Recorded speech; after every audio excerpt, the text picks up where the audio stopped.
Maana kuna vitu mliongea na mama na dada pia akaniambia, mdogo wako pia akaniambia, nikasema ni vizuri tuongee.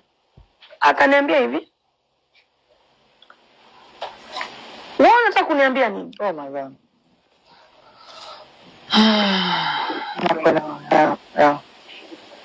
Mama yangu mwenyewe hawezi kuniambia kitu. Mama yangu mwenyewe, wazazi wangu mwenyewe wamenishindwa. Wewe utaniambia nini wewe? Maanake hii mimi ninapokuambia ndio alivyokuwa ananifokea. Hapo ni kwenye simu. Kwenye simu. Yeah. Ananifokea. Yeah. Akanifokea na akaniambia, wewe unaendelea kunifuatilia, wewe endelea tu kunifuatilia. Si kama unaelewa. Na huyu ni Mungu alikutumia wewe kama chombo kuona alichokibeba. Then waliokuwepo pale kanisani ndio wanaelewa ninachokisema. Maana wewe ukuwepo, ila ilikuwa ni kanisani. Sawa. Wewe endelea tu kunifuatilia wewe. Utanijua mimi ni nani?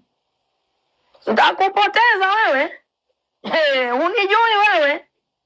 Alikuwa anaongea labda kwa hasira. Mimi sijui alikuwa amekasirika, sielewi. Lakini kwa kifupi nilipata kichambo kilichotakata. Alafu wote sijafikisha ujumbe, nikamwambia basi sawa.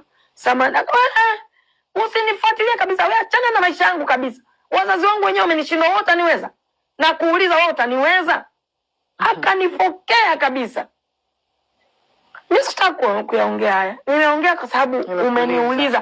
Kwa hiyo ndio maana nikakwambia kuna kitu Christina alikuwa ni kama alikuwa hakijui. Ndio ulivyokwenda kwenye stage. Sasa mimi nimeshakomeshwa huku, ushachambwa. Ushatishiwa na maisha. Sawa. Wewe pale madhabahuni unaniletea tena zile nani? Kwa sababu Christina hivi alisimama, alikuwa anajaribu kuconnect, kutengeneza. Maana Christina ni kama alisimama akawa anatengeneza kwamba tuwe wamoja, sio nini. Yes. Mimi kiukweli nisingeweza kuongea jambo lolote pale kwa sababu tayari nishachimbwa biti huko. Kwa wewe endelea kunifuatilia, nitakupoteza.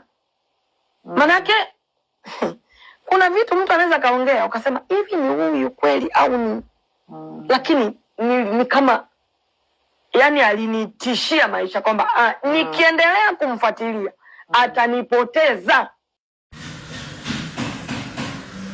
Haleluya, asante Yesu. Sasa leo nataka naongea kitu kuhusu Upendo Mkone, mwimbaji wa nyimbo za Injili Upendo Mkone. Umeingia kwenye media hizo, kwenye social media, umeniongelea vibaya. Sasa katika yote uliyoongea ambalo mimi nimetaka leo niliongee ni kuhusu mimi kukutishia maisha. Ana hayo mengine yote uliyoongea nimeona ni ujinga tu. Mimi siingiage humu kwenye social media kwa sababu tu mtu kaongea basi niingie. Nikiona kuna cha maana hapo naweza nikaongea. Sasa cha maana nilichokiona mimi katika uliyoyaongea ni kuhusu mimi kukutishia maisha. Na hii kukutishia maisha nataka ukanielezee vizuri kwenye sheria. Ukanielezee vizuri nimekutishiaje maisha na uje na ushahidi mzuri. Msione sifa kuchafua wenzenu. Msione sifa kutumia hiyo midomo yenu kuongea watu vibaya. Msiharibie wengine heshima ili nyewe muwepo. Hakuna mtu anaweza inuka kwa kumpiga mwenzie. Hakuna mtu anaweza kupanda kwa kumharibia mwenzie. Mkone, Upendo, katika watu siwawazi kwenye kichwa yangu hata kuwafikiria wewe. Na kuheshimu tu kama mama. Na kuheshimu tu kama mtu mzima. Na kuheshimu tu mimi, wewe umri wako na mimi ni tofauti sana. Sasa hebu tuheshimiane tu. Tuheshimiane kabisa. Na waomba na kuopa. Utanieleza vizuri wapi nilikutishia. Sijaongea na wewe miaka karibia 9. Hatujaongea kukutana hivi tukaongea hata kwa simu. Sasa kama ulipanga uniangushe kwa maneno mabaya, unichafue, iwe mwanzo na mwisho. Narudia. Haleluya. Naushukuru sana. Leo niko hapa niongee kitu. Kutokea mwaka juzi mpaka mwaka jana nimepitia mambo magumu. Nimepitia maneno magumu. Nimepitia hali ambayo Mungu tu amenisaidia. Ile hali bila Mungu hapana, sijui ningekuaje. Lakini namshukuru sana. Ila mwaka huu nikasema sasa angalau sasa naanza kuwa sawa, najisikia vizuri. Mwingine naye kaingia tena kuuliza moyo wangu. Jamani, sinitake mimi niongee, mimi sipendi kuongelea watu. Sipendi kusengenya watu, sipendi kutukana watu. Lakini pia katika yote nimehudumia watu wengi. Mimi ni mtumishi wa Mungu. Katika uimbaji wangu najua kuna watu wamebarikiwa. Ila nimetaka tu nitumie nafasi kwa sababu ya ile hali nimekutana nayo. Mimi ni mtu tu.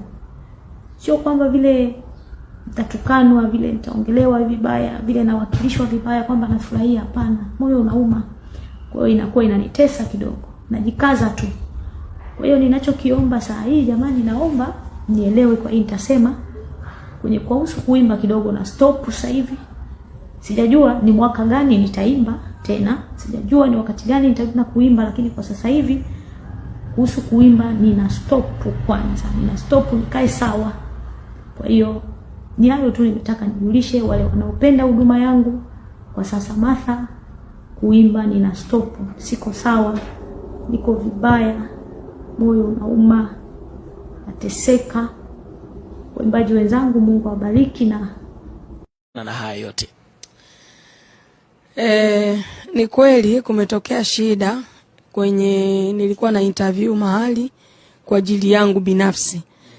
Lakini kuna kipande ambacho niliulizwa swali. Niliulizwa swali kwamba kwa nini kulikuwa na mvutano fulani pale madhabahuni na kulitokea shida, nini ambacho kilisababisha mkavutana pale. Kwa hiyo ilibidi nijieleze. Nikajieleza ili kujieleza tu kawaida ili watu waone kwamba shida ilianzia wapi. Yaani shida haikuanzia pale. Sikuwa na nia mbaya, lakini nilikuwa tu najaribu kuelewesha. Sasa ndio naona limekuwa baya kwa mwenzangu, na mimi acha tu nishuke. Neno la Mungu linasema katika Waebrania 12:14 kwamba tafuteni kwa bidii kuwa na amani na watu wote na huo utakatifu ambao hapana mtu atakayemwona Bwana asipokuwa nao. Kwa hiyo amani ni ya kutafuta. Na mimi nimeona tu kwamba kazi ya shetani ni kugombanisha watu, kuchonganisha watu. Ni kweli tukio lilitokea, lakini yawezekana sikutakiwa kulisema hadharani. Sikutakiwa kulisema hadharani. Kwa hiyo yawezekana nilitakiwa tu nikae nalo, ninyamanze nalo, lakini sasa pale nilipohojiwa nikajieleza, naona imeleta shida. Mimi niko hapa kuomba msamaha kwa muimbaji mwenzangu, mtumishi mwenzangu katika shamba la Bwana, Martha Mwaipaja. Naomba anisamehe popote ambapo nimemuumiza au nimefanya ambavyo hakupenda. Haikuwa lengo langu, lakini kwa hapa kumuomba, naomba msamaha, anisamehe. Na Mungu anapenda amani. Tukae kwa amani. Ilipotokea mvutano, mimi nilikuwa nimeshasamehe. Na ndio maana hata niliongea kama stories zilizopita, kwamba hakuna kitu kipya. Yani hakuna ugomvi mpya, hakuna kitu kipya. Niliongea kama story iliyopita. Basi, lakini kwa kuwa halikuwa jema machoni pake, mimi nashuka, naomba msamaha, Martha anisamehe. Lakini pia naomba msamaha kwa jamii na watu wa Mungu kwa ujumla. Popote ambapo mimi nimewakwaza au hawakupenda, naomba wanisamehe.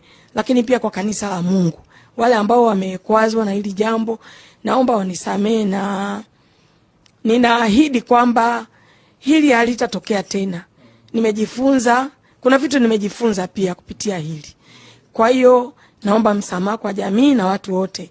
Na amani ya Mungu iendelee, amani ya Mungu itawale, tusameheane na tuendelee mbele. na jina la Bwana litukuzwe. Asante. Asante sana. Labda kwa kifupi tu, huu mvutano ambao unaozungumzia, kwa sababu umeuelezea vizuri, ulikuwepo ni kipindi cha nyuma kabisa kabla hii event, ama ni kwenye hicho kipindi cha event kwa ulivyoelezea ndio ikaleta sintofahamu? Mvutano upo tangu nyuma, hatukuwa sawa. Tangu nyuma hatukuwa sawa. Kama kwa miaka mingapi hivi? Sikumbuki sana, lakini sio niseme ni zaidi ya miaka 3. Ni zaidi ya miaka 3. Mungu hapendi tuhifadhi vitu ambavyo havifai. Biblia inasema yakiwapo mambo mema kwenu, labda mambo labda amani, furaha, sijui nini, mambo mema, yatafakarini hayo. Kwa hiyo mambo ya ugomvi sio mpango wa Mungu. Kwa sasa sisi safari yetu ni kwenda mbinguni. Kwa hiyo lazima tutengeneze.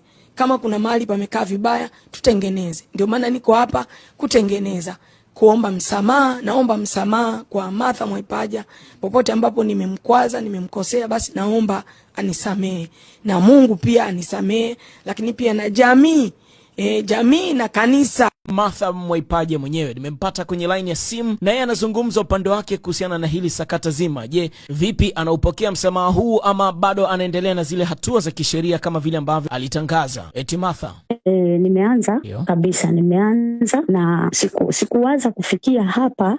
Lakini imenistua kidogo, kwa sababu mimi si mtaalamu sana wa kujieleza sana, kwa sababu huwa najua kujieleza sana juu ya mtu si kitu kizuri sana, au kumuongelea kizuri sana. Kila mtu ana status yake, ana heshima yake, kuna namna Mungu amemsaidia kwenye maisha yake. Kwa hiyo nakuaga nashindwa kujieleza kwamba nitajieleza sana, lakini sheria nimezichukua. Kwa sababu gani? Si kwa sababu kaongea vitu vingi, kwa sababu tu ile ametumia lugha mimi namtishia maisha yake, kwamba usalama wake hauko sawa. Hiyo tu ndio imenistua, na kuna muda nikasema, nilipoisikia nikasema anyway, acha niache ipite, kwa sababu nimepitia mengi zaidi magumu zaidi ya hili. Lakini nilipoona natafutwa kwa kukomentiwa, sasa wengine wananitafuta DM, wengine wananifuata kunikomenti, wengine bila hata uoga wananiambia wewe unamtishia Upendo Nkone. Kwa nini unamtisha mwenzio? Akipotea saizi ni wewe. Nikaisi inaweza ikawa tatizo labda nikinyamaza, kwa sababu mimi huwa napenda sana kujipa mtulivu kwenye chochote. Lakini hapo nikashindwa, nikasema anaweza kupata tatizo lolote ikaonekana mimi.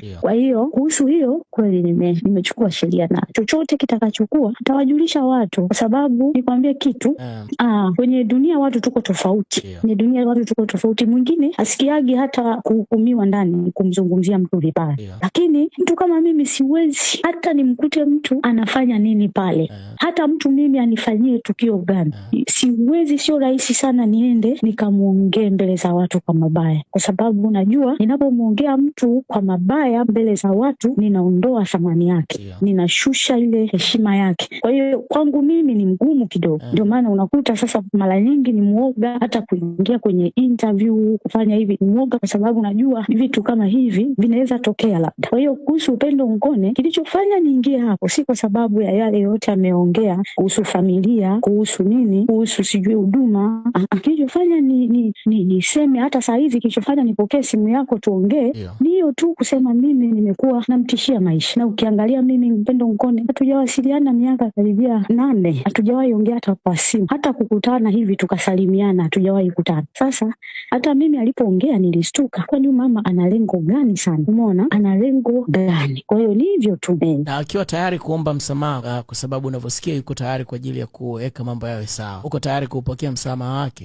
Umesikia kutoka wapi? Kwake yeye mwenyewe, kwa sababu kwa namna ambavyo tulizungumza naye kwenye simu, akasema yeye anaamini kwamba atakuwa amekukosea kwa kukuongelea kitu ambacho hakutakiwa. Hata kama kulikuwa kuna shida, alitakiwa basi isiende kuongelea kwenye mitandao au kwenye interview. Mimi ninachokiona hapo, kitu kitamfanya kama kweli yuko serious kuomba msamaha, kitakachomfanya aombe msamaha ni kuogopa sheria, lakini sio kwa sababu ameumiza moyo wangu. Unaona kuna tofauti hapo. Kuna kuomba msamaha kwa sababu nimetaja sheria, na kuna kuomba msamaha kwa sababu umejua nimeumiza moyo wa mtu fulani. Umenielewa? Sasa hapo labda nijue kwa nini aombe msamaha. Aombe msamaha kwa sababu ameniumiza na kuongopa kwa sababu alichoongea ni uongo. Umeelewa ninachokisema? Sasa huo msamaha unalenga nini? Atawaambia watu, jamani, pale niliongea uongo, Martha hajawahi niambia hivyo. Kuna huo msamaha, na kuna msamaha ambao unaleta maana kwamba anaogopa. Umenielewa vizuri? Sasa mimi huwa si mtu mfunikaji mambo. Mimi nanyamazaga, lakini sio mfunikaji mambo. Unapotaka yaishe, kwa nini yaishe? Kuna sababu gani imefanya mtu aombe msamaha? Kuna kuomba msamaha kwamba nimeumiza mtu na nimeongopea mtu. Umeelewa? Mimi wengi wanapendaga kuniataki kidogo kwa sababu wanajua Martha anaweza asijibu kitu. Umenielewa? Wanajua Martha anaweza asijibu kitu na wala asishindane kwa maneno. Ndio maana hata niliporusha hiyo clip yangu hujaona nampigia makelele kwamba kwa nini umefanya hivi. Mimi nilichomwambia tu, mengine yote ni ya kawaida kwangu, lakini hii ya kusema na kutishia, hii ya kukutishia kidogo lazima nifanyie kazi kwa sababu inaniataki mimi, inanikosesha raha ya kuishi. Leo akipata matatizo nitajielezaje? Umeelewa? Kwa hiyo Ngone kama amesema hivyo Upendo, aseme vizuri nia yake ya kuomba msamaha, kwa sababu anaogopa au kwa sababu amenifanyia unyama, kwa sababu kitu amefanya ni kuniumiza vibaya sana. Watu wasitumie jina langu kujitafutia tu kile wanataka. Hata mimi nina moyo. Pole sana. Mimi sijawahi, nina moyo. Nimetoka kwenye changamoto nzito kuliko hata hii. Pole sana. Nzito sana. Nimepitia mengi. Sasa vile mtu anaamua tu, mtu anaona tu vile raha, Martha akitukanwa, Martha akionekana hafai, Martha akionekana ni mbaya kwa watu, ni mbaya sana kwenye maisha haya. Kwa hiyo sasa ninachotaka huyo Upendo Ngone, jina kama anasema kuomba msamaha, nitaelewa tu kwamba hapa anaogopa nini au amejua ameongopa, kwa sababu najua ameongopa. Mimi Ngone sijaongea naye karibia miaka 9, hatujaongea hata kwa simu hivi. Na sijawahi kuwa na mazoea mimi na huyo mama. Umeona? Sijawahi kuwa na mazoea. Na hamjawahi kuwa na hiyo shida ambayo labda ndio imepelekea akaongea hivyo. Sijawahi kuwa na shida na huyo mama. Umenielewa? Sijawahi. Ila mimi nimekuwa namkwepa huyo mama kwa sababu, labda niongee hiki kidogo tu. Mimi nimekuwa nakwepa huyo mama kwa sababu ni anakaa asili fulani ka masengenyo fulani. Unajua, sijui nikiongea masengenyo ni mama fulani ambaye anapenda kuongea mambo ya watu. Sasa mimi ukishakuwa ni mtu wa kupenda kuongea vitu vya watu, hauwezi ikaa na mimi. Mimi ni mtu nakaa peke yangu sana. Kwa sababu gani? Najilinda, nalinda kinywa changu, nalinda mawazo yangu. Umenielewa? Sasa nikishajua mtu anakaa udhaifu hako, sitaki kusengenya watu mimi ovyo ovyo. Shitaki. Chukua wanasheria nguli, mshtaki akuthibitishie. Niko hapa, nitaona likesi itakako kwenda. Niko hapa, haliendi kokote. Hilo likesi haliendi kokote, na utajua ulijichosha, ulijichafua tu. Kwa ni vizuri tu chukueni ushauri wangu huu wa mapema na kupigania baba ni wale mawakili ni kule mahakamani utakakoenda. Sipenda mwenyewe anapigania baba na mwachia Mungu. Wimbo imetoka tu alionazungumza Upendo Ngone umeposti, na mwachia Mungu mwenyewe, na mwachia. Si mwachie sasa, mwachie ishe. Hivyo vitisho vya mahakamani vinatokea wapi? Hivyo vitisho vinatokea wapi? Mwachie, upiganagi mwenyewe. Unapiganiwa na baba. Biblia inasema piga vita vilivyo vizuri vya imani. Mwachie sasa. Mikelele mingine tunaanza kusikia ya nini? Mara naacha kuimba na stop kuimba, sijui kwa muda gani na stop. Si ungemwachia Mungu aseme?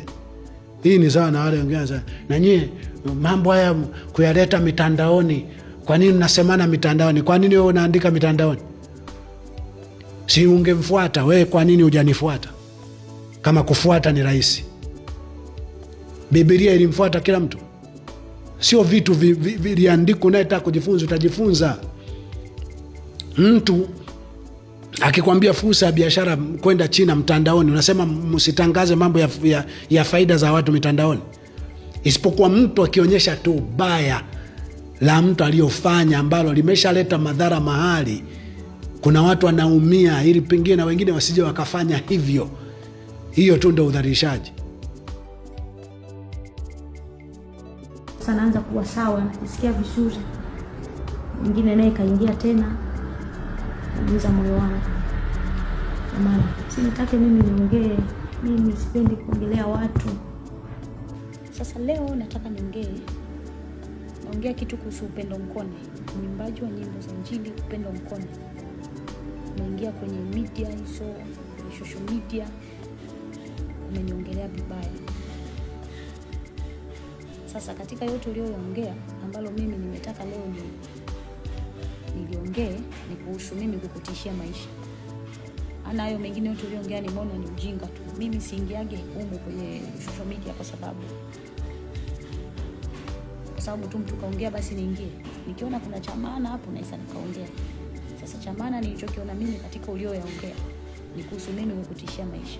Na hii kukutishia maisha nataka ukanielezee vizuri kwenye sheria. Ukanielezee vizuri nimekutishiaje maisha na uje na ushahidi mzuri. Katika Mhubiri 7 mstari wa 5 inasema, heri kusikia laumu ya wenye hekima kuliko mtu kusikia wimbo wa wapumbavu au nyimbo za wapumbavu. Biblia inasema heri kusikia laumu ya wenye hekima. Heri kulaumiwa na wenye hekima. Kulaumiwa. Usio ni mtu ambaye unaona semwa watu kusema habari za mambo ambayo hawakubaliani nayo kwenye maisha yako.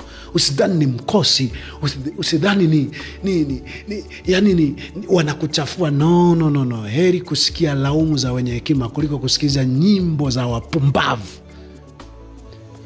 ambazo hazikulaumu juu ya mabaya unayofanya, ile zinakwambia tu Mungu atakupigania, Mungu anakupenda, Mungu anachukia mabaya, anachukia watendao mabaya.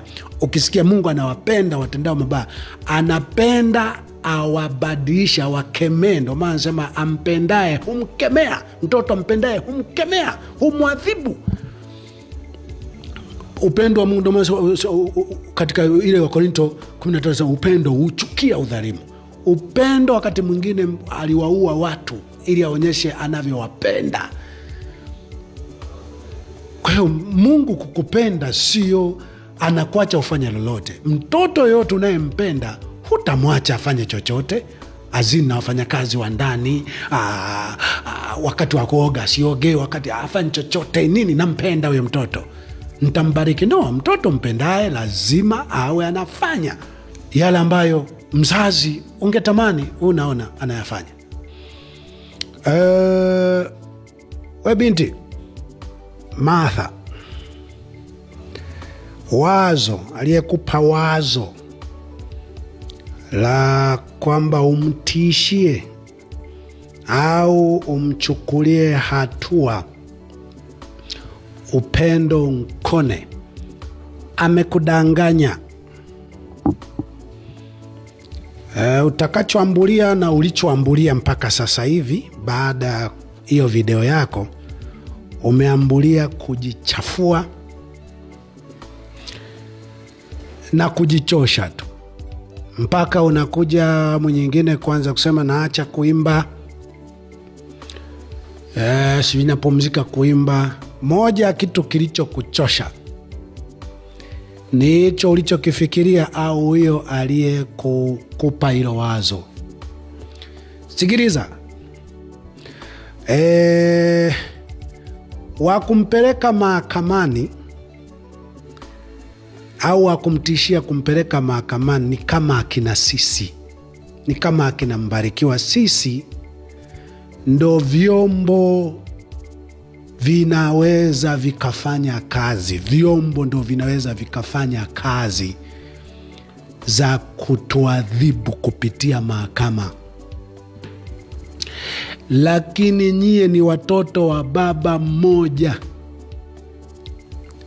Hao watu ambao pengine unaweza ukawa unawaliingia kwamba watanisimamia uko mahakamani, na hata kama kulikuwa na hao wa kusema utampoteza kupitia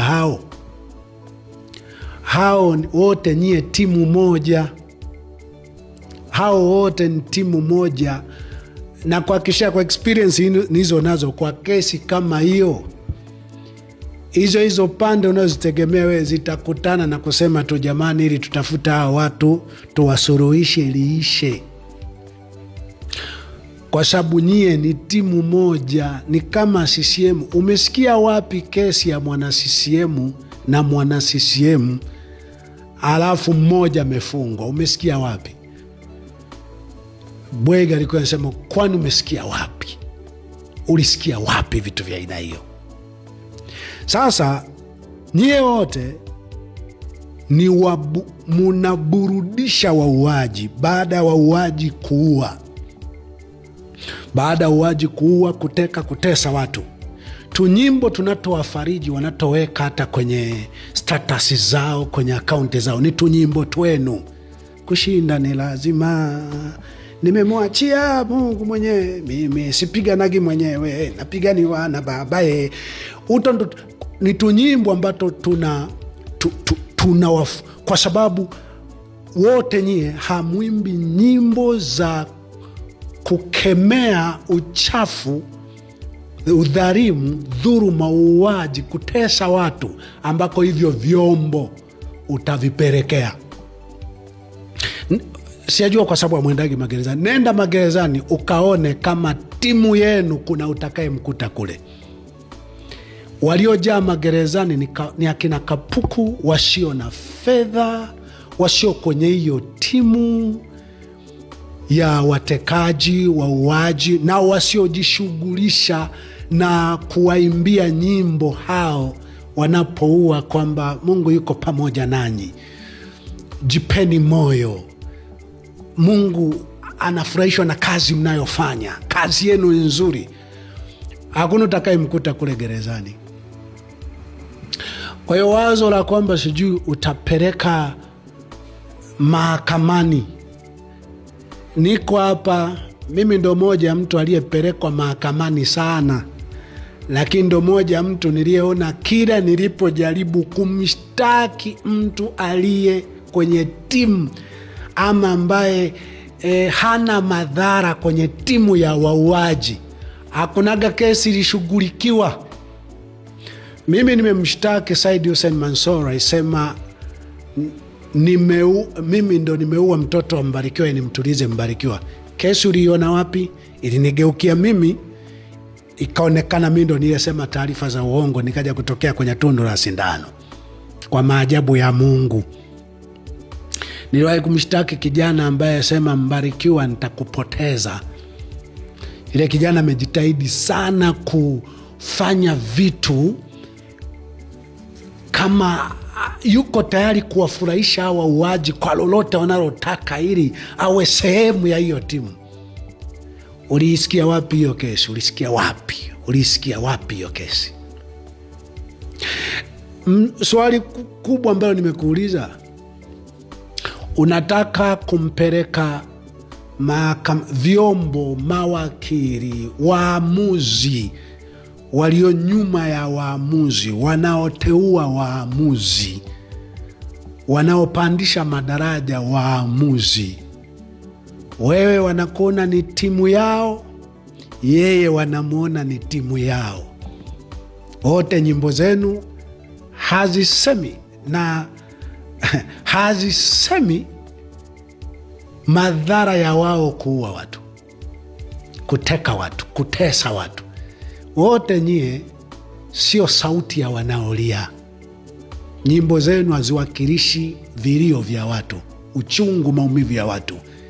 Nyimbo zenu hazitoi wajibu wa mtu akitaka awe salama hapa, apate kile, inatakiwa aache hiki afanye kile. Nyimbo zenu wote, asilimia kubwa zinazokubalika na kufurahisha ni zile ambazo zinaonyesha atafanya Mungu mwenyewe. Tumwachie Mungu mwenyewe. Mwanadamu, we cha kwako ni kuomba tu, na kuomba kwenye wala. Mnaomba wapi? Hujasemeshana mtu miezi 9, mnaomba wapi? Maombi gani ya miaka hii? Tuachane na hayo mengine mazagazaga yanayozungumza chini kwa chini, hayo ya kina Joan, ambayo kimsingi mtu msafi hukuhitaji hata kuwekaweka vinyimbo vya taarabu. Hiyo vinyimbo mnavyoimba, mmemwachia Mungu mwenyewe, ni vya taarabu, ni taarabu, ndo taarabu zikuaga hivyo. Kushinda ni lazima, mimi sipiganagi mwenyewe, ninapiganiwa na, ni vinyimbo vya taarabu. Hakukuwa na sababu kuweka nyimbo zinapendwa sasa hivi kwa sababu zimekuwa mbadala wa taarabu. Nyimbo zote mnazoita za Injili zinapendwa na watu wazinifu, wauaji, watekaji, wanaonea watu, kwa sababu hazionyeshi hasira ya Mungu juu ya wanayoyafanya, ila zinaonyesha hivyo hivyo Mungu yuko pamoja nao. Mungu wameshatubu mbele za Mungu, kwa sababu hata mbele za Mungu nyimbo hizo hazionyeshi kwamba watu unaowaumiza ndo Mungu. Ukitubu mbele za Mungu, kutubu ni lazima uonyeshe ulipoharibu kile ulipofanya vibaya, kile utalipa nini, utafanya nini, iwe mbadala.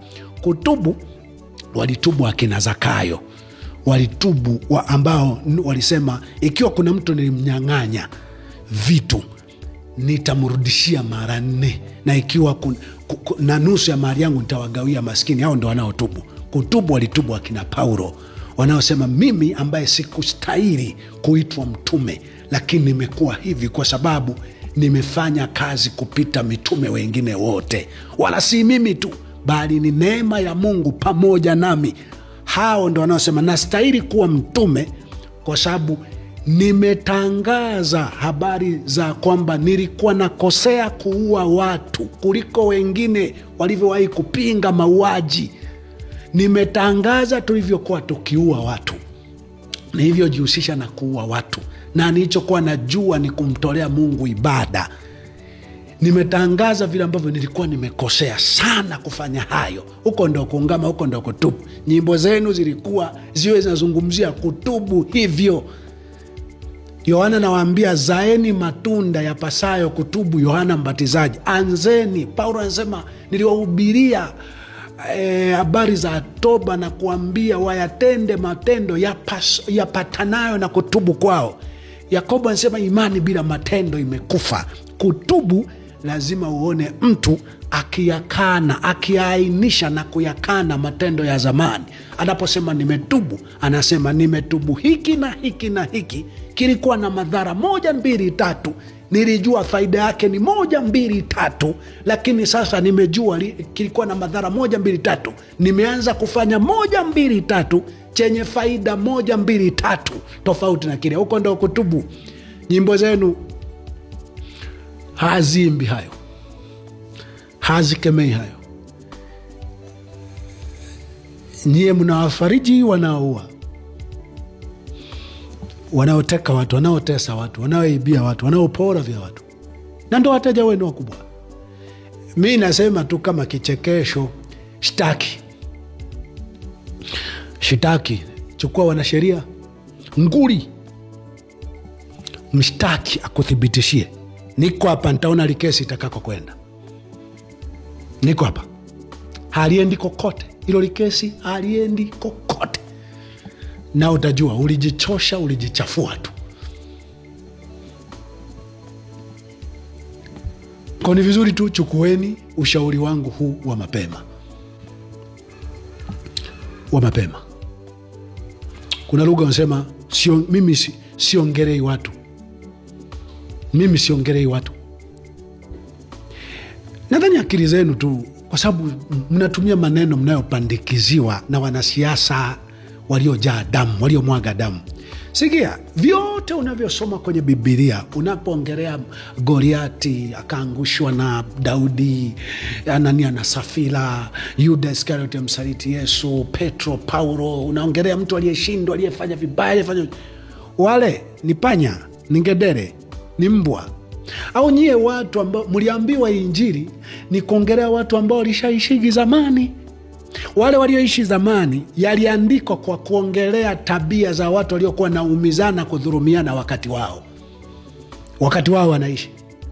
Nyiamu we uongelei watu, amtumiagi ufahamu wenu, mnatumia ufahamu wa watu wenye makusudi mabaya, na hasa wanasiasa wa mwagadamu ndo wanawaingizia hayo mambo, ndo wanaambia usichanganye dini na siasa. Nini? Kukemea mabaya kwenye jamii ni dini na siasa. Yani walichofanya akina Paulo kumwambia Herode sio vyema kuchukua mke wa mdogo wako ni dini na siasa. Walichofanya akina Elia kumwambia Ahabu umeua ili utamaraki ni dini na siasa. Ni kuchanga dini na siasa. Walichofanya kina Nathan kumwambia Daudi umefanya upumbavu kuua Uria na kuchukua mke wake ni dini na siasa. Walichofanya kina Yesu kuambia kina Herode kaambieni yule mbweha ni dini na siasa. Kuambieni Mafarisayo wanafiki ni dini na siasa. Yani nyie kuhubiri, kukemea mabaya, kuongea madhara ya mabaya yanayotendwa na wanaoweza kuwapoteza ni dini na siasa. Mungu wenu atafanya.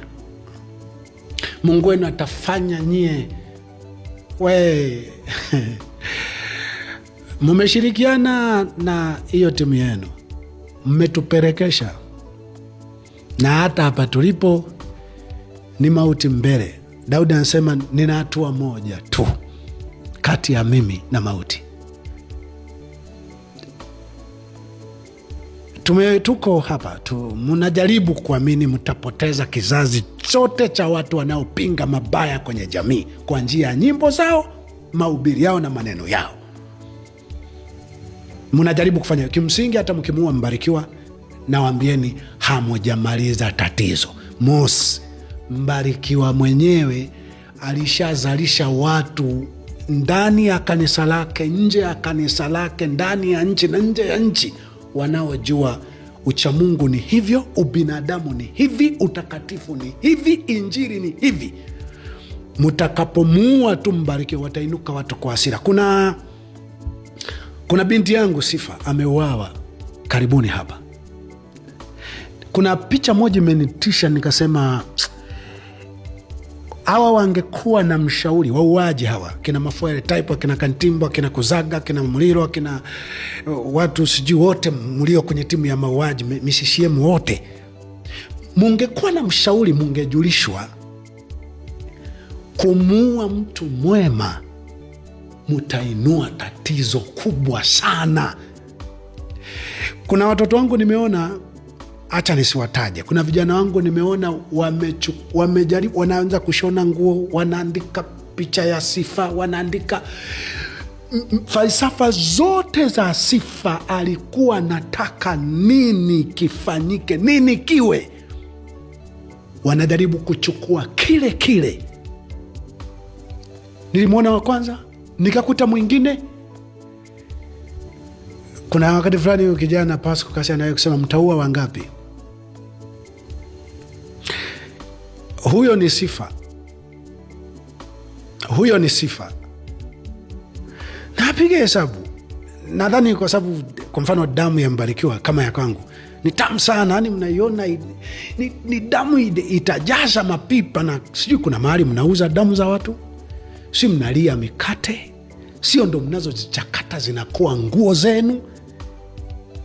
Nadhani mnapiga hesabu kwamba tukiua damu ya Mbarikiwa itakuwa moja damu ya thamani yani ndo moja kitu ambacho mimi mnanijadili sana ni hivi ninavyoongea sana. Mimi nitaongea mpaka nakufa, ndo njia pekee ya kulipa situkani mtu, sitangazi baya juu ya mtu. Ninaongea kitu ambacho ninachojua. Mkifanikiwa kuniua mtakuja kujua mmeua damu isiyo na hatia. Mlivyoua watoto wangu yote mlionifanyia, mnajua tumemtesa mtu innocent, mtu ambaye hakustahili kufanyiwa hayo. Tunapojaribu kukinga na kuzuia haya, lakini najua hakuna. Hapa ninapoongea ndo nawaamsha kwamba bado yuko hai. Anyway, nilikuwa nazungumzia habari za kina Martha. Tufanye hivyo, mseme nyia mpiganaji wenyewe. Huku ni nini? Haya ni nini? Kutaka kutishia mahakamani na nini? We ndo Mungu anakupigania babaye. Baba ni wale mawakili, ni kule mahakamani utaka kwenda. Msipendanga mwenyewe anapigania baba na mwachia Mungu. Wimbo imetoka tu yaliyo nazungumza upendo kono umeposti, na mwachia Mungu mwenyewe, na mwachia. Si mwachie sasa, mwachie ishe. Hivyo vitisho vya mahakamani vinatokea wapi? Hivyo vitisho vinatokea wapi? Mwachie upiganagi mwenyewe. Unapiganiwa na baba. Biblia inasema piga vita vilivyo vizuri vya imani. Hizi tulielimisha sana huko nyuma. Tulielimisha sana. Wewe upiganagi mwenyewe, unapiganiwa na baba.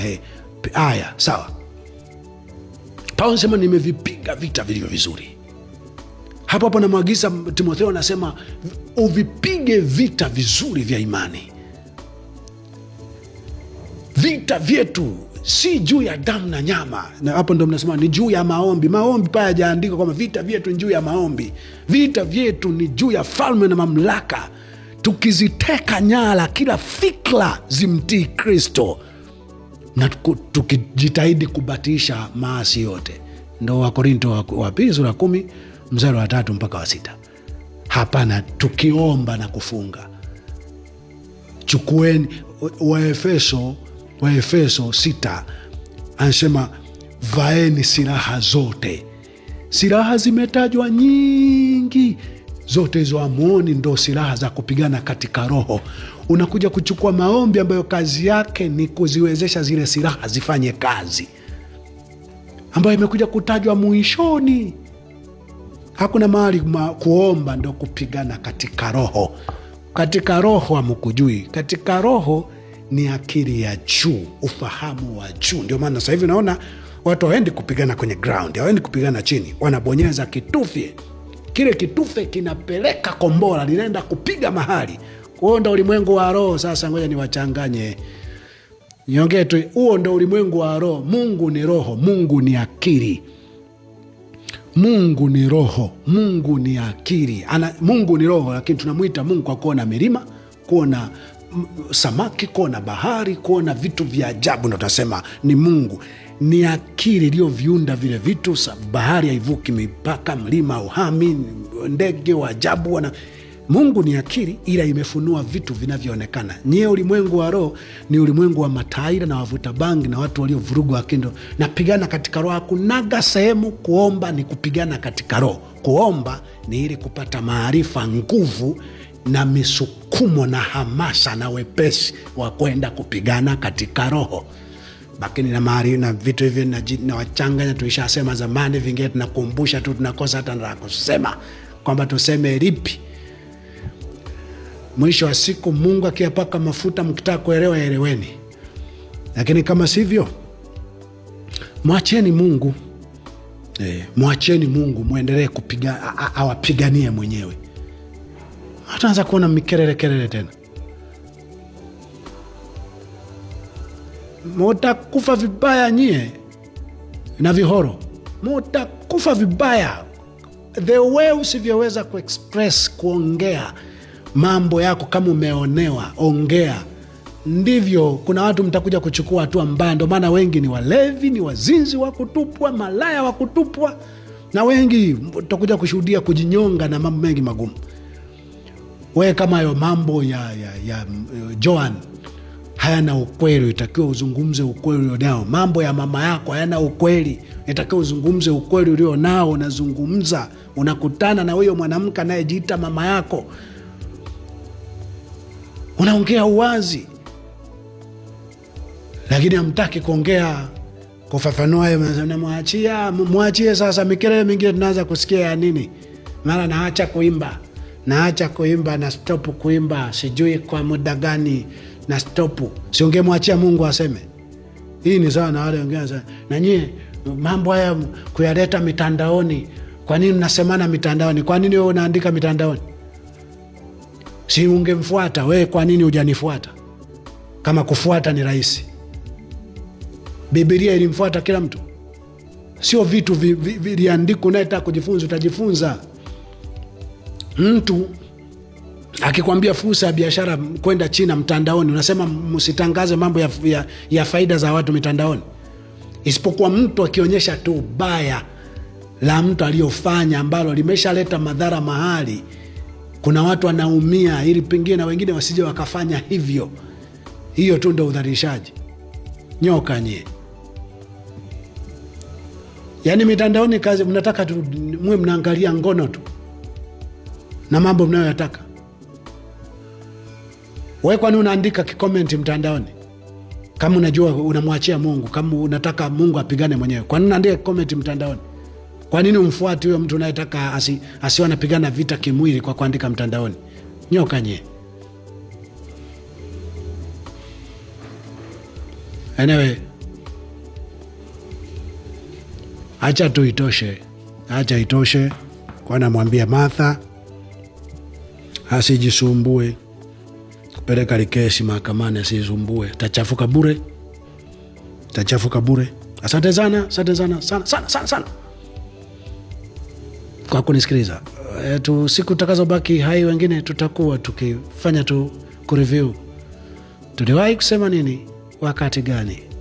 Tulikiita ni Injili. Wedha ulikataa, ukuelewa, lakini kuna wakati kitaumana. Warohoni watupu mutaumana, vitaumana, ndipo mtajua. Huenda wajinga sisi ndo tulikuwa warohoni na tulikuwa tunaonyesha njia na maisha ya rohoni. Nje na hapo, acha inyeshe tuone patakapovuja. Imenyesha, imetuvujia sana, lakini tumesikia bado inaendelea kunyesha.